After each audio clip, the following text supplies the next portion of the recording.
Hello students and welcome back to another video. आज मैं एक अनाउंसमेंट करने जा रहा हूँ। मैंने द केमिस्ट्री क्लासेस से नाम चेंज कर दिया है। एक्चुअली मैं आज चेंज कर दूंगा और मेरे कोचिंग के नाम पे ही कर दूंगा, जो कि आईमेट फाउंडेशन, जो कि आपको पीछे दिख रहा होगा। तो इसी के साथ शुरू करते हैं आज का नेक्स्ट वीडियो, जो हमारा मॉलिक्यूलर बेसिस ऑफ इनहेरिटेंस का अगला टॉपिक है, जिसका नाम है ट्रांसलेशन। जैसा कि आपको पता है, पिछले दो वीडियो से हम सेंट्रल डॉग्मा की बात कर रहे हैं, जो मॉलिक्यूलर बेसिस ऑफ इनहेरिटेंस में है। सेंट्रल डॉग्मा में पहले हमने पढ़ा था रेप्लिकेशन, जहां पे डीएनए से डीएनए बन रहा था। फिर हमने बात की थी ट्रांसक्रिप्शन की, जहां डीएनए से एमआरएनए बन रहा था। और अब हम बात करेंगे ट्रांसलेशन की, जहां एमआरएनए से प्रोटीन बनता है। अगर इस ट्रांसलेशन की बात करें तो ये ओवरऑल 3 पार्ट्स में डिवाइडेड होता है। इनिशिएशन, जहां से स्टार्ट होगा, elongation and termination.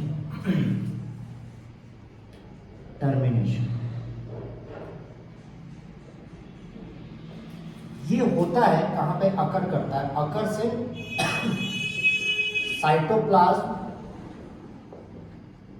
Along endoplasmic reticulum. तो अगर हम यूकैरियोट्स की बात करें तो ये साइटोप्लाज्म में होता है, एंडोप्लाज्मिक रेटिकुलम के आसपास, एंडोप्लाज्मिक रेटिकुलम के सरफेस पे। बट अगर वही हम प्रोकैरियोट्स की बात करें तो प्रोकैरियोट्स में होता है साइटोसॉल में। ठीक है। अब इसके लिए हमें चाहिए क्या होता है, आपको पता है, ट्रांसक्रिप्शन में डीएनए से हमने एमआरएनए बना लिया है। वो एमआरएनए उठ के आपका साइटोप्लाज्म में जा चुका है। अब उस एमआरएनए से हमें बनाना है प्रोटीन। प्रोटीन की कई सारी यूनिट्स बनेंगी, प्रोटीन कह रहा हूं मैं, एमिनो एसिड्स की कई सारी यूनिट बनेगी। आपको लास्ट वीडियो में मैंने बताया था कि एमिनो एसिड्स कोडॉन होते हैं और उन्हीं कोडॉन से हमारा एक जेनेटिक कोड बनता है। तो वो एमिनो एसिड के कोडॉन से यहाँ पे बनेंगे और वो एमिनो एसिड्स के कई सारे कोडॉन बनेंगे। और ये एमिनो एसिड्स जो बनेंगे, ये आपस में ज्वाइन हो जाएंगे by the formation of peptide bond.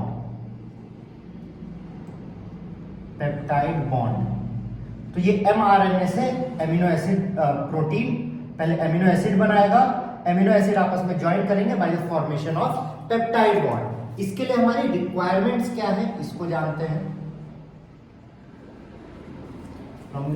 In ribosomes, मैंने राइबोसोम्स नहीं लिखा था, तो राइबोसोम्स। तो रिक्वायरमेंट्स क्या है? सबसे पहले हमें टीआरएनए चाहिए होता है, ट्रांसफर आरएनए। ट्रांसफर आरएनए का एक मॉडल बताया गया था जिसे क्लोवर लीफ मॉडल कहा जाता है।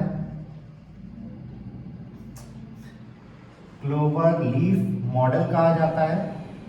इसका कुछ ऐसा स्ट्रक्चर होता है। इसको मैं आगे डिस्कस करूंगा नेक्स्ट वीडियो में। क्लोवर लीफ मॉडल में एक एंटीकोडॉन साइट होती है, एंटीकोडॉन साइट, जो एमआरएनए के रीडिंग का काम करती है। किसका काम? एमआरएनए में जब ये बाइंड करेगा तो एमआरएनए के कोड को रीड करेगा, रीडिंग का काम करेगा एमआरएनए का। उसके बाद टीआरएनए को एक्टिवेट, चार्जिंग ऑफ टीआरएनए होता है। ये पहला प्रोसेस होता है इनिशिएशन में, चार्जिंग ऑफ टीआरएनए। तो उसके लिए हमें एडाप्टर मॉलिक्यूल चाहिए होता है। एडाप्टर मतलब एमआरएनए चाहिए होता है। Adapter molecule, ATP, acyl synthetase. तो इतनी चीजें बेसिक है जो हमें ट्रांसलेशन के लिए चाहिए होती है। आप इसको लिख चुके हैं, तो मैं इनिशिएशन से स्टार्ट करता हूं। मैं इसको मिटा रहा हूं।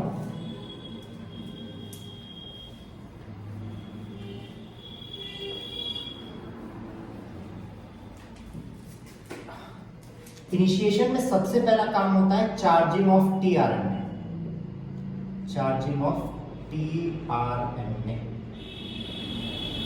टीआरएनए को चार्ज करने के लिए क्या किया जाता है? टीआरएनए के एंटीकोडॉन साइट में एमिनो एसाइल सिंथेटेज जोड़ दिया जाता है, जिससे टीआरएनए एक्टिव हो जाता है। अब देखिए जैसे ही एमआरएनए आपका राइबोसोम में गया, ये आपका एमआरएनए है और आपको पता है किस डायरेक्शन में कोडिंग होगी, 5' डायरेक्शन टू 3' डायरेक्शन। इसमें यहाँ पे कोड्स लगे हुए हैं, ठीक है, एमआरएनए में। तो एमआरएनए में दो सब यूनिट राइबोसोम्स की होती है, एक लार्जर सब यूनिट होती है और एक स्मॉलर सब यूनिट होती है, ठीक है। एक लार्जर सब यूनिट होगी और एक स्मॉलर सब यूनिट होगी। और जब टीआरएनए बाइंड करेगा तो इसकी दो साइड्स होंगी राइबोसोम की एमआरएनए में, एक को कहते हैं पी साइड और एक को कहते हैं ए साइड। एक इंपॉर्टेंट बात याद करने की, एक पी साइड और एक ए साइड। तो जो चार्ज टीआरएनए है वो क्या करेगा, वो पी साइड पे आके बाइंड कर जाएगा लार्जर सब यूनिट में।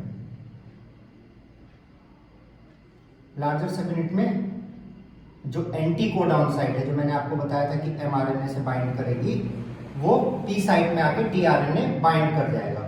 और यहाँ के जो कोड्स हैं, जो एमआरएनए के कोड्स हैं, मान लीजिए ए टी, सॉरी टी तो नहीं होता है आरएनए, ए यू जी सी सी जी, तो इन कोड्स को रीड करेगा और इनके हिसाब से एंटी कोडॉन बना के बाहर भेजता रहेगा। मान लीजिए उसने यहां से स्टार्ट किया और ये इस तरीके से करेगा कि हमारा स्टार्ट कोडॉन पहले आ जाए। तो जैसे इसने बाइंड करना स्टार्ट किया, ये यहां से कोड्स भेजता रहेगा एमिनो एसिड के। मान लीजिए इसने ए यू जी और सी पढ़ा, ए पढ़ा तो ए के लिए क्या बनाएगा, ये यू, यू के लिए क्या बनाएगा, ए, जी के लिए क्या बनाएगा, सी। आपको बताया गया था कि A always binds with T in DNA and with U in RNA, और जी बाइंड करता है सी से। तो इसका अपोजिट ग्रुप वो भेजता जा रहा है। तो देखिए ये कोड जा रहा है, यू जाएगा, फिर ए जाएगा, फिर सी जाएगा, फिर सी के लिए वापस से जी जाएगा, फिर आगे ये बढ़ रहा है तो सी को, इस सी को पढ़ेगा तो वापस से जी जाएगा। तो ये एमिनो एसिड का कोड बाहर भेजता जा रहा है रीडिंग करके। जैसे कि समझिए, मान लेते हैं ये एमआरएनए है, एक सेकेंड, ये एमआरएनए है आपका और इस पे टीआरएनए ऐसे आगे आएगा एडाप्टर मॉलिक्यूल के साथ और इसको ऐसे रीड करते हुए बढ़ता जाएगा।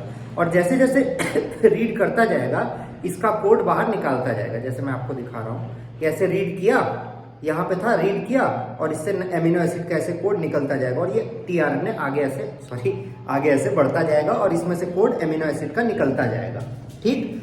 दूसरा टीआरएनए जो आएगा, सेकेंड टीआरएनए, अब मैं इलॉन्गेशन की बात करता हूं, ये था इनिशिएशन। इलॉन्गेशन में क्या होगा,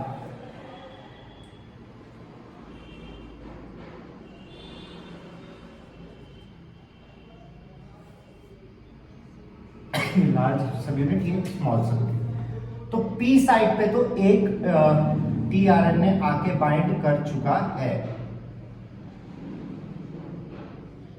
और यहां से कोड निकाल रहा है। दूसरा जो टीआरएनए है, दो टीआरएनए चाहिए होते हैं। दूसरा जो टीआरएनए है वो स्मॉलर सब यूनिट से जुड़ेगा और इस तरीके से जुड़ेगा कि वो इसको आगे बढ़ाता जाए। जैसे ये एक, इसने एमिनो एसिड का कोड दे दिया और इसके पास एक एमिनो एसिड है, तो ये जैसे ही एमिनो एसिड देगा दोनों आपस में बाइंड कर जाएंगे और कौन सा बॉन्ड बन जाएगा, पेप्टाइड बॉन्ड, पेप्टाइड बॉन्ड। और ये फिर नेक्स्ट कोड पे बढ़ेगा। जैसे कि ये यहाँ पे था सी पे, अब अगला वाला जो आया, जो टीआरएनए स्मॉल यूनिट से आएगा, वो जी पे बाइंड कर जाएगा और जैसे ये जी पे बाइंड करेगा, इस एमिनो एसिड और इस एमिनो एसिड के बीच में कौन सा बॉन्ड बनेगा, पेप्टाइड बॉन्ड। और ये कुछ इस तरीके से आएगा, ऐसी जगह पे आएगा कि पहले वाले टीआरएनए और दूसरे वाले टीआरएनए के बीच का कोड क्या रहे, AUG, मतलब स्टार्ट कोडॉन, मतलब वहां से सिंथेसिस हमारी स्टार्ट हो जाएगी। ध्यान दीजिए मैंने क्या कहा, टीआरएनए पहला आ चुका है, वो कोडिंग स्टार्ट कर चुका है। दूसरा टीआरएनए जो आएगा वो इन दोनों के बीच का पेप्टाइड बॉन्ड बनाएगा और पहले और दूसरे टीआरएनए के बीच का जो कोड होगा वो AUG होगा, मतलब इसको आगे बढ़ना है। मतलब अगर एक टीआरएनए पहले से है, दूसरा टीआरएनए आएगा, उसका हाथ पकड़ेगा और कहेगा भैया चलो चलते हैं, तो चल दिए ऐसे भाई साहब। तो हाथ पकड़ने के लिए ये दोनों काम करेंगे, पर जब तक आगे वाला कहेगा कि नहीं आपको चलना है तब तक आप नहीं चलेंगे। तो पहले टीआरएनए का हाथ दूसरे टीआरएनए ने पकड़ा और कौन सा बॉन्ड बना, पेप्टाइड बॉन्ड। और इस पेप्टाइड बॉन्ड से वो दूसरे को आगे से खींचते हुए जाएगा कि अच्छा चलता हूं, दुआओं में याद रखना। और इनके बीच जो कोड बनना चाहिए वो स्टार्ट कोडॉन का बनना चाहिए, जिससे कि सिंथेसिस चालू रहे, रुके नहीं। इतनी बात आपको मेरे हिसाब से समझ में आ गई होगी। तो इस तरीके से इलोंगेशन होता जाएगा जहां तक क्या ना आ जाए, स्टॉप कोडॉन ना आ जाए। क्या ना आ जाए बच्चों? स्टॉप कोडॉन ना आ जाए।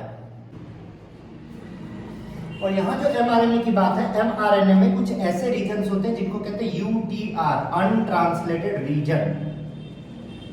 ये जो अनट्रांसलेटेड रीजन होते हैं बच्चों, ये स्टार्ट कोडॉन के पहले और स्टॉप कोडॉन के बाद में भी होते हैं, ताकि ट्रांसलेशन आसानी से हो सके। जैसे कि आप लोग ने कभी अगर कुछ किया होगा तो उसमें लिखा रहता है टीयर फ्रॉम ईयर, यहां से फाड़िए।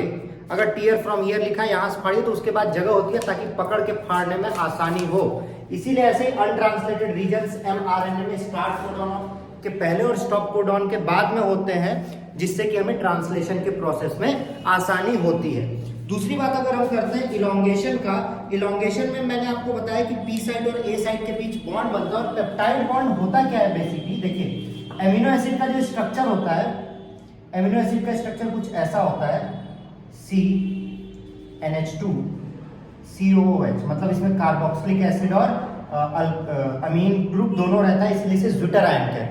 तो एक एमिनो एसिड दूसरे से बॉन्ड बनाएगा किस तरीके से, C double bond O, water बाहर निकाल देगा, C डबल बॉन्ड O से बॉन्ड बनाएगा और R डैश और NH, ये आगे कंटिन्यू रहेगा। तो यही बॉन्ड इलोंगेशन में बनता जाता है दोनों tRNA के कारण, इसीलिए इस चेन का इलोंगेशन होता रहता है। और ये जो रिएक्शन है ये कैटेलाइज, मतलब इसके लिए जो एंजाइम लगता है उस एंजाइम का नाम है पेप्टाइडिल ट्रांसफरेज। क्या नाम है बच्चों? Peptidyl transferase. इससे इसका लगातार इलोंगेशन होता रहता है और वो कहीं पे भी रुकता नहीं है। और जैसा कि आपको पता है 5' to 3' RNA के अंदर होता है, नॉर्मली 3' to 5' होता है। और ये जो कोडिंग है, ये कोडिंग जो है mRNA डिक्टेट करता रहता है। जैसे मान लीजिए tRNA आया, डिक्टेशन आप लोग जानते ही हैं। तो mRNA आया, mRNA के पास tRNA आया तो mRNA बताया हाँ मेरे पास A है, तो वो लिखेगा अच्छा A का U लिखिए। हमारे पास G है, G का C लिखिए। अच्छा फिर हमारे पास दोबारा G है, G का C लिखिए। तो ऐसे कोड ये डिक्टेट करता जाएगा जैसा ये DNA के पास से लेके आया है। ये हमारे पास mRNA आया कहां से? ट्रांसक्रिप्शन से आया। प्रीवियस वीडियो में उसका लिंक मैं नीचे भेज दूंगा, अगर आपने नहीं देखा है तो इसकी जस्ट पहले वाली वीडियो। तो ये जो mRNA ट्रांसक्रिप्शन में कोड लेके आया, इसी को आगे बताता जाएगा tRNA को कि देखो ये बनाते जाओ। तो इस तरीके से इलोंगेशन होगा जब तक क्या ना आ जाए बच्चों, स्टॉप कोडॉन ना आ जाए। इसके बाद आता है टर्मिनेशन। टर्मिनेशन तब होता है जब ये stop codon, tRNA stop codon से बाइंड करेगा और एक रिलीज फैक्टर आएगा, रिलीज फैक्टर कि भैया छोड़ो हो गया, अब इसके बाद हमें सिंथेसिस नहीं करना। इसके बाद सिंथेसिस करेंगे तो हमारा काम गड़बड़ा जाएगा, हमें इतना ही बोला गया है। और इस तरीके से ये पूरा ट्रांसलेशन, मतलब mRNA से आपका प्रोटीन बन जाता है। एक एक एमिनो एसिड बनाते बनाते पेप्टाइड बॉन्ड बनते अंतिम में क्या बन जाएगा? प्रोटीन बन जाएगा और पूरा सिंथेसिस कंप्लीट हो जाएगा। तो ये था आपका ट्रांसलेशन। नेक्स्ट वीडियो में अब आपका देखिए 2 टॉपिक बचा है, रेगुलेशन ऑफ जीन एक्सप्रेशन। मैं लंबे वीडियो नहीं बना रहा हूं, मैं चाहता तो पूरे को एक ही में कंप्लीट भी किया जा सकता था, पर अगर एक एक चीजों पे ध्यान दिया जाएगा तो एक एक टॉपिक आसानी से होगा और बड़ा वीडियो देखने में बच्चे बोर भी हो जाते हैं। तो एक एक करके मैं टॉपिक बना रहा हूं। अब आपका बचा है रेगुलेशन ऑफ जीन एक्सप्रेशन, जिसमें आपको लैब ओपरॉन मॉडल पढ़ना है, ह्यूमन जीनोम प्रोजेक्ट पढ़ना है। तो इन दोनों टॉपिक्स को मैं नेक्स्ट वीडियो में जरूर इंक्लूड करूंगा और ये चैप्टर नेक्स्ट वीडियो में खत्म हो जाएगा। जल्दी मैं आई थिंक स्टार्ट दिसंबर से शायद मैं सैंपल पेपर सॉल्व करवाने वाला हूं, मैंने सोच रखा है। तो लाइक, अगर आपने एंड तक देखा है तो लाइक शेयर सब्सक्राइब करना ना भूलें। नए नाम को थोड़ा प्यार दिखाएं और सब्सक्राइबर काउंट में हम अभी भी पीछे हैं। तो ऑल द बेस्ट, पढ़ते रहिए। फिर मिलते हैं आपसे नेक्स्ट वीडियो में with the new name iMate foundation. Bye bye.